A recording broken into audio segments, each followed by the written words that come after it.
සමහර අය කියනවා ඇත්තටම මේ අමතර කකුල් දෙකක් තියනවා වගේ කියලා. ඇත්තට මේක හරි. ට්‍රෙකින් පෝල්ස් කියලා කියන්නේ මෙන්න මේවා. මේ අපේ ලංකාවේ ඔක වැඩි දකින්නේ නැහනේ. දැන් මේ ට්‍රෙකින් පෝල්, හයිකින් පෝල් කියන එකට අමතරව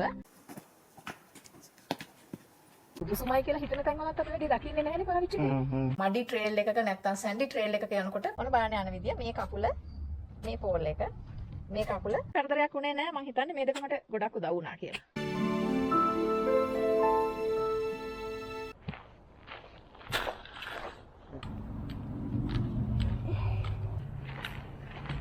මට මේකෙන් යන එක හරි පහසුයි කකුල් දෙකට. ඇත්තටම මේ අපේ ලංකාවේ ඔක වැඩි දකින්නේ නැහනේ. ඔව් ගොඩක් වෙලාවට මොකද මේ හයිකින් යන අය අපි දකින්නේ කලාතුරකින් නේ දැන්.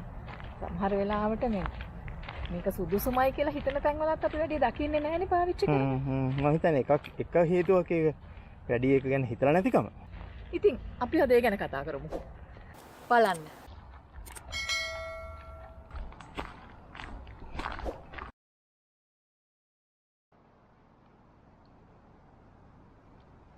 ට්‍රෙකින් පෝල්ස් කියලා කියන්නේ මෙන්න මේවා. මේවා හරිම සැහැල්ලුයි. කාබන් ෆයිබර් වලින් නැත්නම් ඇලුමිනියම් වලින් තමයි හදලා තියෙන්නේ. මේකේ ඇත්තටම මේ පෝල් එකක් ගත්තාම කොටස් තුනක් තියෙනවා. එකක් මේ ග්‍රිප් එක අපි අල්ලන තැන. ඒක ඊළඟට මේ කඳ කොටස සහ මෙතන කෙළවරේ තියෙනවා නොබ් එකක්. ඒතර ওই තුනෙන් තමයි හැදිලා තියෙන්නේ. ඊළඟට මේ ග්‍රිප් එක කොටස ගත්තාම මේක සමහර ඒවායි මේ විදිහට කෝක් ග්‍රිප් එකක්. සමහර ඒවා තියෙනවා ප්ලාස්ටික් හරි රබර් හරි වෙන්න පුළුවන්. හැබැයි මේ කෝක් ග්‍රිප් එක තමයි පහසු අතට. දැන් අනිත් ප්ලාස්ටික් හරි රබර් හරි පාවිච්චි කරපු අයත් කියනවා මේ ඒවා පාවිච්චි කරාම සමහරට අතට බර දැනෙනවා වැඩි. එහෙම නැත්නම් අතේ විබිලි එන්න පුළුවන් බ්ලිස්ටර්ස් වගේ. ඒ වගේ දේවල් කියනවා එහෙම පාවිච්චි කරපු අය. කෝක් එක තමයි හැමෝම පහසුයි ගොඩක් පහසුයි කියලා කියන්නේ. ඊළඟට මේ ග්‍රිප් එකේ තියෙනවා මේ විදිහට රිස්ට් ස්ට්‍රැප් එකක්. එතකොට මේ රිස්ට් ස්ට්‍රැප් එක මෙන්න මේ විදිහට ඇදලා අතේ ගන්නට හදා ගන්න පුළුවන්. එතකොට තමයි ග්‍රිප් එක හරියටම එන්නේ. එතකොට මේකේ කඳ කොටස තැන් දෙකකින් දිග වෙනස් කරලා අපිට ඕනේ උසට හදා ගන්න පුළුවන්. දැන් මේ එකක් මේ විදිහට මෙතනින් වෙනස් කරන්න පුළුවන්. ඊළඟ එක මේ විදිහට මෙතනින් වෙනස් කරන්න පුළුවන්. අපේ උසට එක හදා ගන්න පුළුවන්. එතකොට රාග කොටස කියලා කිව්වේ ඒකට මේ නොබ් එකක් තියෙන්නේ. ඒ නොබ් එකෙන් වැහිලා තියෙන්නේ මෙන්න මේ වගේ හાર્ඩ් ටිප් එකක්. එතකොට තමන්ගේ කැමැත්ත අනුව හරි නැත්නම් යන ට්‍රේල් එකේ විදිය අනුව හරි මේ ටිප් එක පාවිච්චි කරනවද නැත්නම් මේ රබර් නොබ් එක පාවිච්චි කරනවද කියලා තීරණය කරන්න පුළුවන්. මේ තියෙන්නේ බාස්කට් එක. ඒක මඩි ට්‍රේල් එකක නැත්නම් සැන්ඩි ට්‍රේල් එකක යනකොට පාවිච්චි කරන්න තියෙන එකක් තමයි මේ. මේක අවශ්‍යතාවය අනුව හයි කරන්න හරි ගලවන්න හරි පුළුවන්. හැබැයි ඒක එක එක ටෙරේන් එකට ගැලපෙන විදිහට වෙනස් විදිහේ බාස්කට්ස් තියෙනවා මෙතෙන්ට හයි කරගන්න. දැන් මේ ට්‍රෙකින් පෝල්, හයිකින් පෝල් කියන එකට අමතරව හයිකින් ස්ටික් නැත්නම් හයිකින් ස්ටාෆ් කියලාත් එකක් තියෙනවා. ඒක ටිකක් අර මේ දිග හැරමිටියක් වගේ. ගොඩක් වෙලාවට හයිකර්ස්ලා ඔය කැලෙන් අහුලගත්ත දණ්ඩක් තමයි පාවිච්චි කරන්නේ ඒකට. අපි සිරිපාද යනකොට පාවිච්චි කරන්නේ. ගමන පහසු වෙන්න දිග හැරමිටියක් වගේ එකක්. ඒකක් තමයි හයිකින් ස්ටික් එකක් කියන්නේ. හැබැයි මේ වගේ විශේෂිතවම හදපු හයිකින් ස්ටික්ස් උත් තියෙනවා. ගොඩක් වෙලාවට හදලා තියෙන්නේ ලී වලින්. එතකොට හයිකින් ස්ටික් එකේ මේකේ වගේ දිග වෙනස් කරන්න බෑ. හයිකින් ස්ටික් එකක් තමයි පාවිච්චි කරන්නේ. හැබැයි හයිකින් පෝල්ස් නැත්නම් ට්‍රෙකින් පෝල්ස් ගත්තාම දෙකක් එකට පාවිච්චි වෙනවා.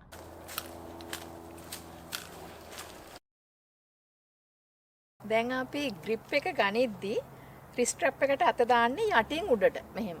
තාලා මෙතනින් මෙහෙම අල්ලලා ඊළඟට මෙතනින් ඇදලා අපේ අතේ ගානට මෙතන අල්ල ගන්න පුළුවන් වෙන ගානට තද කරගන්න. මෙහෙම. ඒ කියන්නේ මෙහෙම උඩින් පහළට නෙමෙයි අත දාන්නේ යටින් උඩට මෙහෙම. දාලා මෙතනින් මෙන්න මෙහෙම අල්ලනවා. අල්ලගෙන ගානට සෙට් කරගන්න.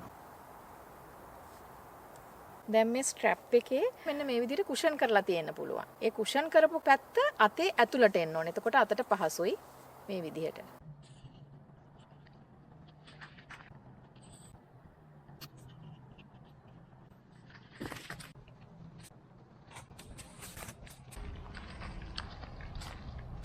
දැන් අපි ඇවිදින්න මේක හරියටම උස හදාගත්තනේ අපේ ගානට. එතකොට මේක අපේ උසට හදා ගන්නකොට මෙහෙම බිම තිබ්බහම අත තියෙන්න ඕනේ මේ වගේ අංශක 90කට. මේ අතේ පහළ කොටස බිමත් එක්ක තිරස් වෙලා තියෙන්න ඕනේ. එතකොට තමයි අර පහසු grip එකක් එන්නේ. දැන් අපි මේක පාවිච්චි කරලා ඇවිදිනකොට දැන් අපි අර සාමාන්‍යයෙන් ඇවිදිනකොට වගේම අපේ වම් කකුල මෙහෙම ඉස්සරහට තියනකොට දකුණු අතේ පෝල් එක තමයි එන්න ඕනේ. දකුණු කකුලත් එක්ක යන්නේ වම් අත. වම් කකුලත් එක්ක යන්නේ දකුණු අත. ඔන්න දැන් මෙහෙම කකුල තියලා අනිත් පෝල් එක තමයි මෙහෙම තියන්න ඕනේ. හැබැයි ඒක මෙහෙම ඉස්සරහට නෙවෙයි තියන්නේ. මේ විදිහට. එතකොට තමයි ඇඟ හොඳට පහසුවෙන් ඉස්සරහට තල්ලු වෙන්නේ.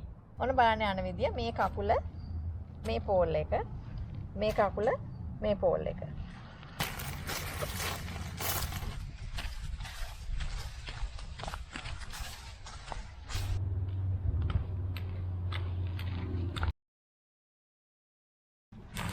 දැන් හැබැයි කෙනෙකුට හිතෙන්න පුළුවන් මේ අපි මෙච්චර කාල මේවා පාවිච්චි කළේ නෑ ට්‍රෙකින් පෝල්ස් මොකද්ද මේකේ තියෙන ප්‍රයෝජනේ කියලා හිතෙන්න පුළුවන් කෙනෙකුට.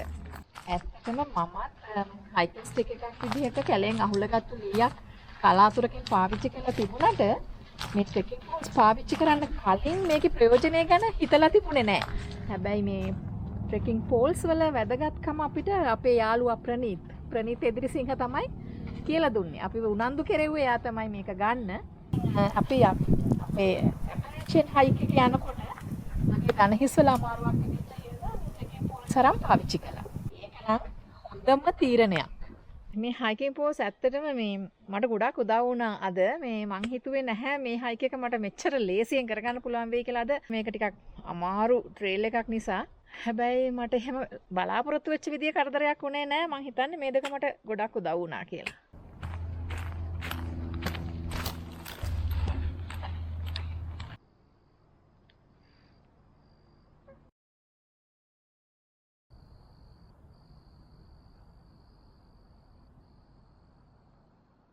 මේ ට්‍රෙකින් පෝල්ස් පාවිච්චි කරන එකේ ප්‍රයෝජන ගණනාවක්ම තියෙනවා. එකක් තමයි බර දරා ගන්න එක. විශේෂයෙන්ම අපි ලොකු බරක් අරගෙන දිග හයික් එකක් යනකොට දණහිස් වලට පතුල් වලට දැනෙන බර අඩු කරගන්න පුළුවන්. සමහර අය කියනවා ඇත්තටම මේ අමතර කකුල් දෙකක් තියනවා වගේ කියලා. ඇත්තට මේක හරි. ඒක මටත් දැනিলা තියෙනවා හොඳටම. ඊළඟට මේකෙන් ඇඟට තල්ලුවක් දෙනවා. දැන් ඉස්සරහට යනකොට නැත්තම් කන්දක් නගිනකොට ඇඟට තල්ලුවක් දෙන නිසා ලොකු පහසුවක් දැනෙනවා. ඒකෙන් මුළු ඇඟටම ව්‍යායාමයකුත් ලැබෙනවා. දැන් සමහර අය ව්‍යායාමයටම හයික් යන අය ඉන්නවනේ. ඒගොල්ලන්ට මේක හරි පහසුවක්. ඊළඟට දණහිස් දුර්වල නම් නැත්තම් දණහිස් අමාරු තියෙනවා නම් මේක පාවිච්චි කිරීමෙන් හරිම පහසුවක් ලැබෙනවා. දැන් මම ඇත්තටම මුලින්ම පාවිච්චි කරේ දණහිස් අමාරු තියෙන වෙලාවේ. ඉතින් ඒක මට ගොඩක් ප්‍රයෝජනවත් වුණා. ඊළඟට සමබරතාවය රැක ගන්න වැදගත් වෙන එක. දැන් අපි රළු ට්‍රේල් එකක යනකොට, ස්ට්‍රීම් එකක් ක්‍රොස් කරනකොට, එහෙම නැත්නම් අපි පොඩි කන්දක් නගිනකොට, පල්ලමක් බහිනකොට අපේ ඇඟේ සමබරතාවය රැක ගන්න හරිම පහසුවක් මේ ට්‍රෙකින් පෝල්ස් පාවිච්චි කරන එක. විශේෂයෙන්ම ට්‍රෙකින් පෝල්ස් දෙකක් පාවිච්චි කරන නිසා ඒක තවත් පහසු වෙනවා. හැබැයි අර තනි ස්ටික් එකක් පාවිච්චි කරනකොට පෝල්ස් දෙකක් පාවිච්චි කරනවා වගේ සමබරතාවයක් රැකෙන්නේ නැහනේ. ඒ වගේම තව එකක් තමයි අපිට මේ ට්‍රෙකින් පෝල් එක පාවිච්චි කරන්න පුළුවන් මේ දැන් අපි හයික් එකක් යද්දි සමහර වෙලාවට ට්‍රේල් එකේ සර්පෙක් ඉන්නවද කියලා වගේ දෙයක් බලා ගන්න.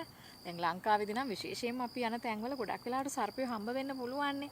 එතකොට අපිට මේ පෝල් එකක් පාවිච්චි කරන්න පුළුවන් අඩිය තියන්න කලින් මෙතන අපිට අඩිය තියන්න හොඳද සර්පෙක් ඉන්න පුළුවන්ද ඒ වගේ දෙයක් චෙක් කරගන්න. හැබැයි දැන් මේ ට්‍රෙකින් පෝල්ස් වල අවාසි පෙන්වන අයත් ඉන්නව නේද? ඔව් අවාසි පෙන්වන අයත් ඉන්නවා. ඉතින් මෙහෙමනේ දැන් ට්‍රෙකින් පෝල් එකක් පාවිච්චි කරන්න ඕනේද නැද්ද කියන එක තමන් යන හයික්ස් අනුව නැත්නම් තමන්ගේ ෆිට්නස් එක අනුව තමන්ගේ පුද්ගලික කැමැත්ත අනුව තීරණය කරගන්න පුළුවන්. එතකොට හයික් එක අනුව නම් කොහොමද ඒ වාසි අවාසි තීරණය වෙන්නේ?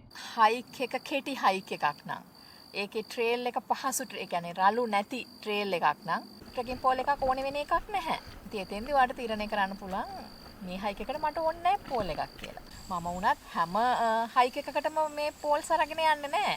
අර රළු ට්‍රේල් එකක් තියෙන එකකට අමාරු හයික් එකක් තියෙන එකකට තමයි මම පෝල්ස් පාවිච්චි කරන්නේ. එතකොට ෆිට්නස් එක අනුව කොහොමද අවාසි වාසි තීරණය වෙන්නේ? දැන් හයිකින් වලට හුරු කෙනෙක් නම් ඊළඟට වෙනත් අපහසුතා දණහිස් අමාරු වගේ වෙනත් අපහසුතා නිසා ඒ හයිකින් වලට බාධාවක් වෙන්නේ නැත්නම් ඊළඟට වයස නිසා හයිකින් අමාරු වෙන්නේ නැත්නම් ඒ වගේ කෙනෙක්ට නම් හයිකින් පෝල් එකක් නැතුව තමන්ගේ හයික් එක යන්න පුළුවන් වේවි. හැබැයි ඉතින් හැම හයික් එකකටම හයිකින් පෝල්ස් හරියන්නේ නැහැ වගේම හොඳටම ෆිට්නස් තියෙන කෙනෙකුට වුණත් සමහර හයික්ස් වලදී හයිකින් පෝල්ස් ඕන වෙන්න පුළුවන්. දැන් ඒ වගේම සමහර අය හයික්ස් යනවානේ ව්‍යායාම සඳහාම එහෙම කෙනෙකුට මේ ට්‍රෙකින් පෝල්ස් පාවිච්චි කරන එකෙන් ඇඟට හොඳ ව්‍යායාමයක් ලැබෙනවා. එතකොට පෞද්ගලික රුචිකත්වය අනුව කොහොමද ට්‍රෙකින් පෝල්ස් වල වාසි අවාසි තීරණය වෙන්නේ?